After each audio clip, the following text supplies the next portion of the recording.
Ladies and gentlemen, please stand if you are able. Mr. Grayson. South Elgin High School.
Athletic training coverage for this evening's game is being provided by Athletico Physical Therapy. I got the camera. Physical Therapy, we know there is freedom from pain, and you can get back to doing the things you love.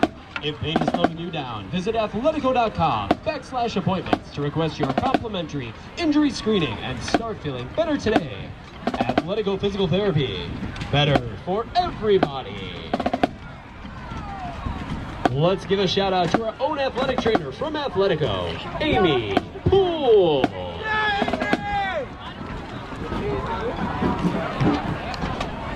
Yo.